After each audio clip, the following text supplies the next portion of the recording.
আলাইকুম। একটু পরেই বাংলাদেশের নতুন দলের আত্মপ্রকাশ করবে। বৈষম্যবিরোধী ছাত্র আন্দোলনের সমন্বয়কের গঠিত যে কমিটিটি, সেটা আত্মপ্রকাশ নতুন দল জাতীয় নাগরিক কমিটি। এটির আত্মপ্রকাশ হবে মানিক মিয়া এভিনিউতে। ইতিমধ্যে সারা বাংলাদেশ থেকে ছাত্র জনতা মিছিল নিয়ে আসছেন।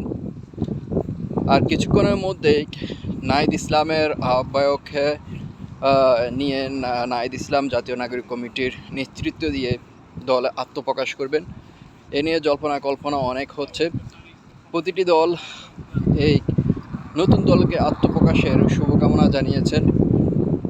তো জনমনের অনেক প্রশ্ন রয়েছে। এর আগে কিন্তু ঢাকা বিশ্ববিদ্যালয়ে যখন এই আত্মপ্রকাশের ঘটনা ঘটে বা মধুর ক্যান্টিনে যখন সংবাদ সম্মেলন করেন জাতীয় নাগরিক কমিটির যারা সদস্য, তারা তখন কিন্তু হট্টগোল সৃষ্টি হয় প্রাইভেট বিশ্ববিদ্যালয় এবং ঢাকা বিশ্ববিদ্যালয়ের শিক্ষার্থীদের মধ্যে।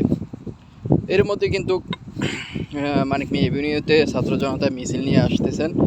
কিছুক্ষণের মধ্যে নতুন দলে আত্মপ্রকাশের ঘোষণা দেওয়া হবে। তো আপনাদের মতামত অবশ্যই